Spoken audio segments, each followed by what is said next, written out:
오늘부터 4월 4일 토요일 부활절 전날까지 40일 동안 주일을 조회하고 사순절입니다.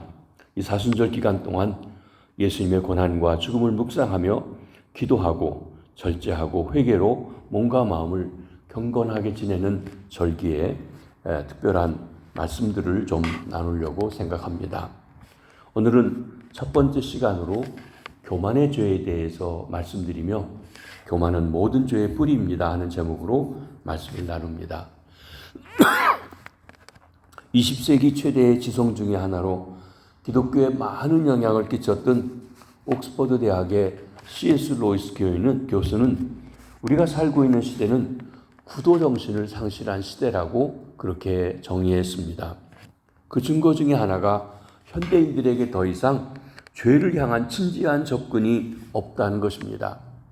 히브리서에 보면 피 흘리기까지 죄와 싸우라고 했는데 피 흘리기까지 싸워야 하는 자기 죄 때문에 고민한다든지 아파한다든지 죄를 극복하려고 눈물을 흘리며 노력하는 사람들이 그리 많지 않다는 것입니다. 그래서 죄에서 구원받은 감격도 죄를 이기는 기쁨도 경험하지 못하는 신앙인들이 너무나 많다는 것입니다. 사실 오늘날 죄악이라는 단어를 잘 사용하지 않으려고 합니다. 죄라고 하면 사람들이 거부감을 갖는다는 것입니다. 그래서 그 말 대신에 환경에 대한 부적응이라든지 정서장애라든지 습관적인 집착증 등 심리학적인 용어를 사용하면서 죄라는 말에서부터 피해 나가려고 하는 그런 경향이 있습니다. 이런 경향은 현대인의 정신건강에 전혀 도움이 되지 않습니다. 죄를 죄로 인정할 때만 죄에 대한 해결이 가능할 수 있는 것입니다. 우리가 이 시대에 새로운 영적 부흥이 일어나기를 원한다면 우리 한 사람 한 사람이 자기 죄에 대해 정직하고 거기에 진지하게 대면해야 합니다. 저는 앞으로 7번에 걸쳐서 성경이 지적하고 있는 7가지 아주 중요한 죄악들에 대해서 말씀드리고 2번에 걸쳐서 죄 용서함을 받는 일에 대한 시편의 말씀들을 함께 나누려고 합니다. 이 7가지 중요한 죄악이라고 하는 말을 처음 사용한 사람은 AD 4세기경에 그레고리 대제였던 것으로 전해지고 있습니다. 그런데 왜 하필 7가지 죄악일까? 더 많이 있을 텐데 거기에 2가지 중요한 이유가 있습니다. 하나는 당시 유대인들은 7을 완전수로 보았기 때문에 우리가 범하는 모든 죄를 대표하는 의미에서 7가지 죄악을 이야기했다는 것입니다. 두 번째는 중세의 경건을 추구하던 사람들이 일주일을 단위로 매일 한 가지씩 죄와 더불어 싸움하면서 그 죄를 극복하고 나아가려고 날마다 노력했다고 하는 것입니다. 이 7가지 죄악은 교만, 질투, 분노, 탐심, 탐식, 게으름, 정욕 7가지인 것입니다. 기독교 역사에 보면 이 7가지 죄악을 가리켜서 7가지 치명적인 죄, Seven Deadly Sins라고 불리웠던 것입니다. 오늘은 이 가운데 첫 번째 죄악인 교만에 대해서 생각해 보려고 합니다. 교만은 모든 죄의 뿌리입니다. 토마스 아퀴나스는 교만은 모든 죄악의 어머니라고 말했습니다. 여러 다른 죄악들이 모두 교만으로부터 나온다는 것입니다. 즉 교만이 질투를 낳고 교만이 분노를 낳고 교만이 탐심을 낳습니다. 그래서 교만은 모든 죄악의 뿌리가 되고 어머니가 된다고 말하고 있는 것입니다. 오늘 우리가 읽은 본문에는 바리새인과 세리의 기도하러 성전에 올라간 비유가 기록되고 있습니다. 예수님은 바리새인의 교만의 죄에 대해서 지적하고 계신 것입니다.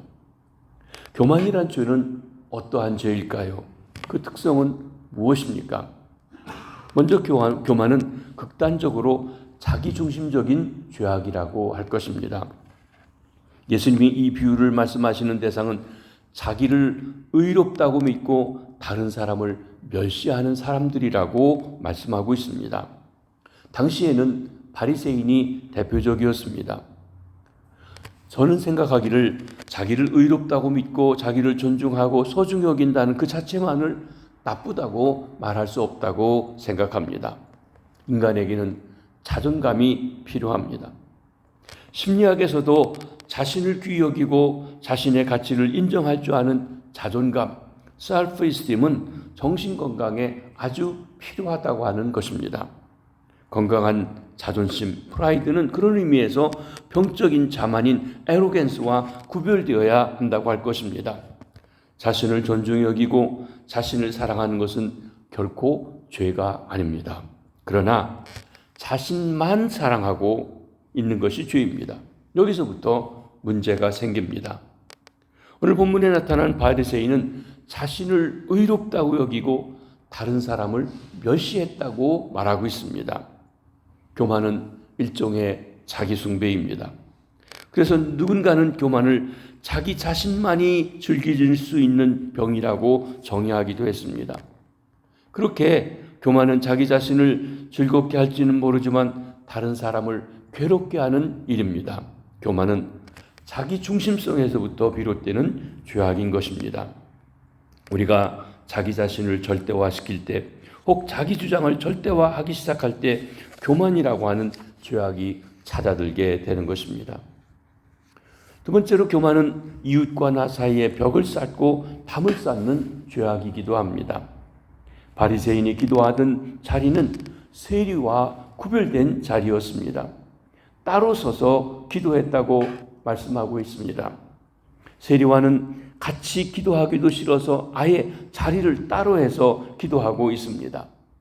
또 바리새인이 기도에는 2번씩이나 반복해지는 단어가 있습니다. 무엇입니까? 누구와 저 사람과 같지 않다. 나는 특별하다. 라고 이야기한다는 것입니다. 바리새인은 세리를 로마에 아부하는 사람, 백성들의 피를 빨아먹고 사는 인간답지 않은 인간들, 상대할 가치도 없는 사람들이라고 생각했습니다. 이처럼 세리를 멸시하고 있는 바리새인의 마음속 깊은 곳에 자리 잡은 우월감, 아니 교만의 뿌리를 우리 주님께서는 알고 계시고 주목하여 말씀하고 계신 것입니다. 만약 바리새인이 세리를 보면서 다음과 같이 생각을 했다고 하면 어떻게 그들을 대했을까요? 저 사람이 비록 못된 일을 하고 사는 것이 사실이고 우리 민족에게 상처를 주는 것도 사실이지만 그럼에도 불구하고 하나님의 형상대로 지음받은 사람이다. 저 사람 안에도 하나님의 손길이 있고 하나님의 생명이 있다. 하나님의 형상대로 나와 똑같이 지음받은 하나님의 작품이다. 우리가 이웃과 교제할 때 어떤 사람과는 교제도 하지 않겠다고 해서 특정한 사람끼리 파벌을 만들기 시작할 때 그 배후에 무서운 우월감, 교만의 뿌리가 자리 잡고 있다고 하는 것입니다.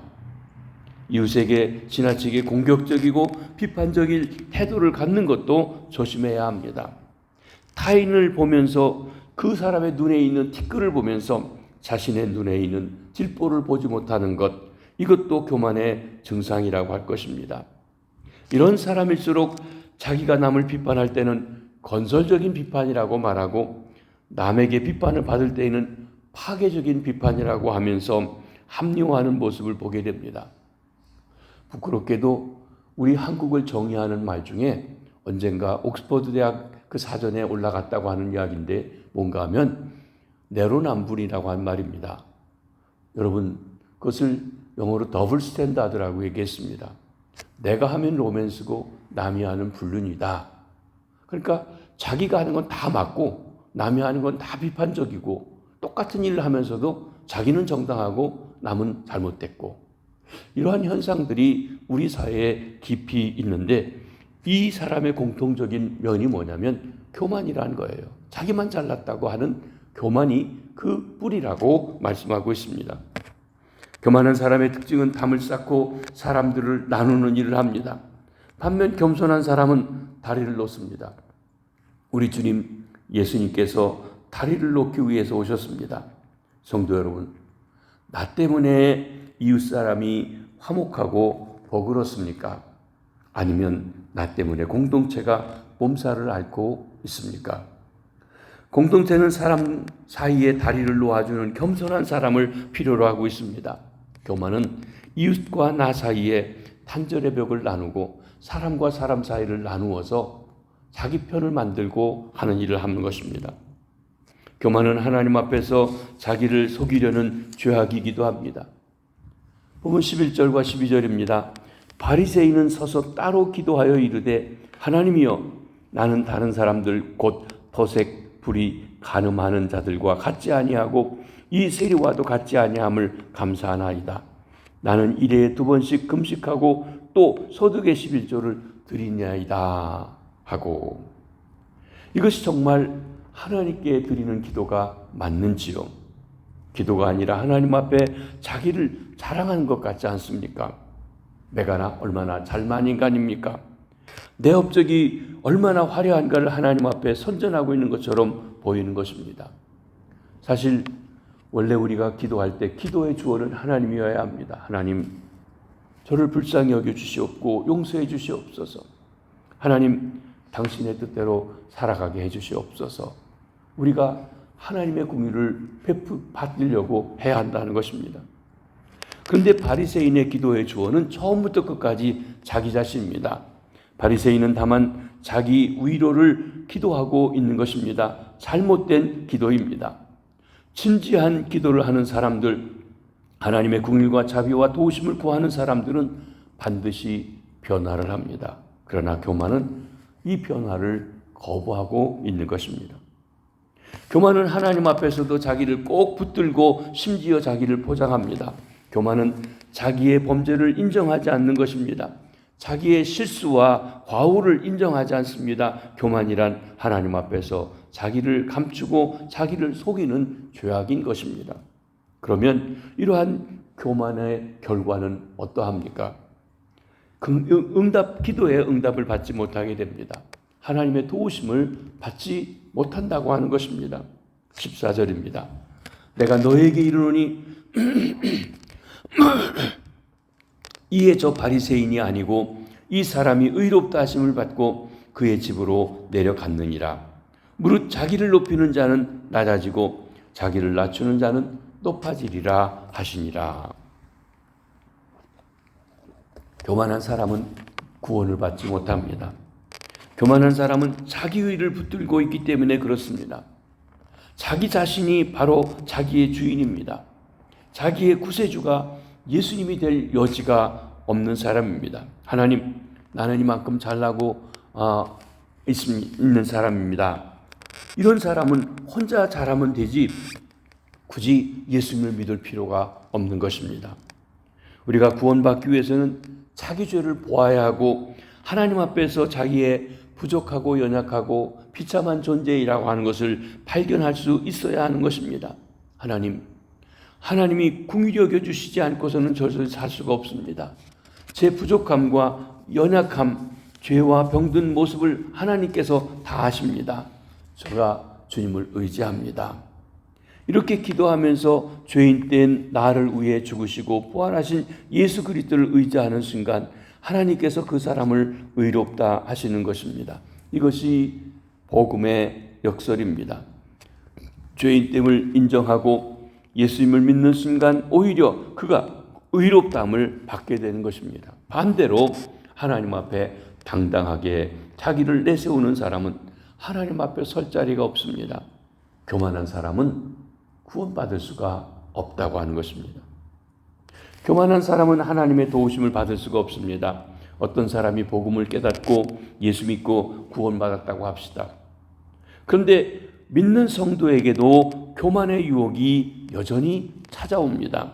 성도가 교만할 때 그에게 일어날 수 있는 최악의 상태는 하나님이 준비하신 축복들을 받을 수가 없고 잃어버린다고 하는 것입니다.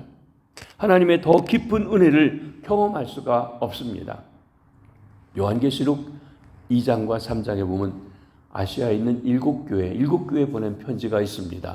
거기서도 7이라고 하는 숫자는 온전한 숫자이고 교회들을 대표하면서 쓰여진 것이라고 보여집니다. 그 중에 라오디게아 교회가 교만한 교회였습니다. 그들은 이렇게 말합니다. 내가 말하기를 나는 부자라 부유하여 부족한 것이 없다 하나 내 권고한 것과 가난한 것과 눈먼 것과 벌거벗은 것을 알지 못하는도다. 하나님께서 그들을 보실 때 그들은 결코 부유한 상태가 아니었습니다. 오히려 가련하고 비참한 모습이었던 것입니다. 우리가 우리 자신의 아픔과 병듦과 부끄러움과 누추함을 깨달게 될 때 비로소 하나님의 도우심을 구하게 됩니다. 그러나 교만한 사람은 이 하나님의 도우심을 거절하는 것입니다. 따라서 하나님의 도우심을 받을 수가 없는 것, 이것이 교만이 낳은 마지막 비극인 것입니다. 하나님은 결국 그 사람을 버릴 수밖에 없습니다. 하나님은 교만한 사람을 대적하신다고 그랬습니다. 본문 14절에서 무릇 자기를 높이는 자는 낮아지고 라고 말하고 있습니다. 하나님은 교만한 자를 미워하십니다. 심지어 대적하신다고 그랬어요. 베드로전서 5장 5절 말씀에도 비슷한 말씀이 나옵니다. 젊은 자들아 이와 같이 장로들에게 순종하고 다 서로 겸손으로 허리를 동이라. 하나님은 교만한 자를 대적하시되 겸손한 자에게는 은혜를 주시느니라. 교만은 마귀의 본질입니다. 하나님을 대적하고 있는 마귀의 본질이 교만, 바로 그 자체입니다. 원래 마귀는 만물의 영광을 하나님께 전하는 역할을 감당했던 천사 루시퍼였다는 것입니다. 그런데 그가 어느 날 내가 영광 받으면 됐지 왜 이것을 하나님께 돌리냐고 하고 스스로가 영광을 받고 하나님과 동등하게 되려고 했기 때문에 저주를 받아 마귀가 된 것입니다. 그리고 나서도 마귀는 회개하지 않았습니다. 자기의 자존심 때문에 끝까지 회개를 거절하고 있는 것이 사탄의 본질입니다. 뿐만 아니라 마귀는 그 파멸의 길을 가면서도 자기와 함께 파멸할 동료들을 찾고 있습니다. 그래서 인류 앞에서 교만을 충동질하고 있는 것입니다. 우리 안에서도 계속 이 교만을 충동질하고 있습니다. 그러면 어떻게 내 안에 준동하는 이 교만의 죄를 우리가 극복하여 나갈 수 있겠습니까? 첫째로는 우리가 세리의 자리에 서야 합니다. 세리는 멀리 서서 감히 눈을 들어 하늘을 쳐다보지도 못하고 다만 가슴을 치며 이르되 하나님이여 불쌍히 여기소서 나는 죄인으로소이다 하였느니라. 세리는 진정 하나님의 도우심을 필요로 하고 있었습니다. 겸손한 사람은 하나님의 도움을 받아들입니다. 또한 겸손한 사람은 이웃의 도움도 받아들이는 사람입니다.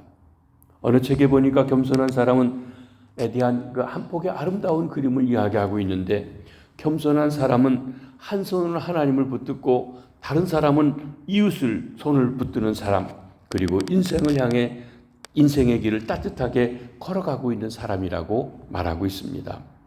얼마나 아름다운 모습인지요. 그 반대로 교만한 사람은 한 손으로는 하나님을 뿌리치고 다른 사람은 이웃을 뿌리치고 홀로 고독한 파멸의 길로 걸어가고 있는 사람입니다. 우리의 인생이 파국을 맞지 않기 위해서 주님 앞에 겸손한 사람으로 서기 위해서 우리가 어떻게 해야 합니까? 또한 우리는 세리의 기도를 배워야 합니다. 하나님, 저를 불쌍히 여겨 주시옵소서 하는 세리의 기도를 배워야 합니다. 여기 불쌍히 여긴다라고 하는 말에 성경의 원어인 헬라 말로는 필라스테시스인데 이 말은 본래 구약에서 속죄소를 가리킬 때 사용했던 힐라스테리온과 같은 어원의 단어의 말씀입니다. 대제사장이 지성소에 들어가서 제사를 드릴 때 법궤 앞에 서서 그 앞에 피를 뿌립니다. 그런데 그 법궤 위에 판이 하나 있습니다. 두 그룹 천사 사이에 있는 그곳, 말개를 닿대고 있는 그곳을 시은좌, 속죄소, 힐라스테리온, 멀시시시라고 부르고 있습니다. 그게 지성소 하나님의 임재하는 그 자리입니다. 그곳에 피를 뿌리고 기도해야 합니다. 그래서 그렇게 피를 뿌리고 기도할 때 하나님께서 기도를 받아주시고 응답되는 것입니다. 그러므로 하나님 저를 불쌍히 여겨주시옵소서 하는 이 기도는 구약에서는 다음과 같은 의미를 가지고 있습니다. 하나님, 저는 하나님 앞에 설 수 없는 죄인입니다. 하나님의 저주와 심판을 피할 수가 없습니다. 그런데 여기 나를 대신한 속죄의 제물을 가져왔습니다. 여기 그 피가 있습니다. 이 피를 보시고 저를 용서해 주시옵소서. 그리고 저의 기도를 받아주시옵소서. 그러면 신약을 살아가는 저와 여러분, 우리에게는 어떤 의미가 있을까요? 우리의 있는 모습 그대로 전능하시고 거룩하신 하나님 앞에 선다면 우리는 당장 하나님의 심판과 진노를 피할 수가 없습니다. 그래서 우리는 구주 예수 그리스도의 피를 붙들고 하나님 앞에 나아가야 합니다. 우리가 하나님 앞에 설 수 있게 하고 우리의 기도가 연락되게 하기 위해서 하나님 아들 예수 그리스도께서 십자가 위에서 보배로운 피를 흘려 주신 것입니다. 그 피를 붙들고 하나님 앞에 나와 하나님 저를 불쌍히 여겨 주시옵소서. 그러면서 그 피에 우리의 존재를 적시는 순간 비로소 나는 하나님의 용서를 믿고 하나님 앞에 일어설 수가 있는 것입니다. 하나님, 저는 하나님 없이는 못 삽니다. 하나님의 자비와 긍휼이 없으면 못 삽니다. 하나님 저를 불쌍히 여겨 주시옵소서. 이것이 바로 겸손한 기도자의 모습인 것입니다. 이렇게 겸손한 마음으로 주 앞에 나아가 겸손한 자들에게 예비하신 하나님의 축복을 누리며 살아가시는 우리 성도님들이 되시기 바랍니다. 그러면서 또한 내 속에 자꾸만 차 올라와서 하나님의 이 축복을 단전하려는 교만의 죄악, 교만의 영의 역사를 이겨나가시기를 바랍니다. 히브리서 12장 4절에 너희가 죄와 싸우되 아직 피 흘리기까지는 대항하지 아니하고 하는 말이 있습니다. 우리가 죄와 싸울 때 피 흘리기까지 목숨 걸고 싸워야 된다는 것입니다. 마귀가 끈질기게 처절하게 우리에게 공격해오는 모습을 말씀하고 있습니다. 그렇습니다. 이 말씀대로 죄와 피 흘리기까지 싸워서 믿음의 경주를 잘 감당하시어 승리하시는, 그래서 주님 앞에 상급받으시는 저와 여러분 주의 백성들 되시길 바랍니다. 2026년 사순절을 시작하는 제수요일 첫날, 우리는 모든 죄의 근본이 되는 이 교만에 대해서 묵상하며 주님의 보혈로 겸손히 주 앞에 나아갈 수 있는 은혜가 임하시는 모든 성도님들 되시길 주의 이름으로 축복합니다. 기도하겠습니다. 주님, 저희를 지어 하나님의 자녀 되게 해주시고 하나님의 것으로 불러주셔서 감사합니다. 우리에게 나는 잘났고 남보다 낫다고 하는 교만한 마음, 교만의 뿌리가 있음을 고백합니다. 하나님, 우리가 주님 없으면 살 수 없습니다. 부족해 보이고 연약해 보이는 이웃들과 함께 손잡고 주님 앞에 살라고 말씀하여 주시는 줄 믿습니다. 하나님을 진정 사랑하고 그 앞에 서며 함께한 이웃들을 품고 함께 나갈 수 있는 믿음의 식구들, 겸손한 주의 백성들 되게 해주시옵소서. 이 사순절 기간 동안 하나하나 우리 자신들이 좀 더 주 앞에 가까이 나아가게 해주시고, 아무든지 나를 따라오거든 자기 십자가를 지고 나를 따르라고 하신 주의 말씀을 기억하게 해주시옵소서. 태국 선교를 떠나신 우리 담임 목사님 네 분 함께 해주시고 말씀을 전할 때 성령으로 충만케 하셔서 하나님 태국의 교역자들에게 은혜의 단비가 내리고 부흥의 불길이 타오르는 귀한 역사가 있도록 우리 목사님 네 분을 사용하여 주시며 쉼과 회복의 시간도 되게 해주시옵소서. 오늘도 일터로 나가고 사업장에 가는 성도들의 발걸음, 그 삶의 현장을 주님 동행하시고 함께 하시며 겸손히 주의 자녀로 살게 하시옵소서. 공부하는 우리의 자녀들, 특별히 대학에 지나가는 학생들, 주님께서 그 길을 선인도해 주시고 무엇보다 주님이 만나 저들을 불러주시고 저들의 삶에 대한 하나님의 계획을 깨달아 알게 해주시옵소서. 병상에 있는 환우들을 찾아주시고 나는 치료하는 여호와라고 하신 하나님께서 저들을 아픔을 치료하시고 회복하시고 새롭게 하시는 은혜가 있게 해주시옵소서. 오늘 하루도 주 안에서 승리케 하옵소서. 감사합니다. 축복합니다. 예수님의 이름으로 기도하옵나이다. 아멘.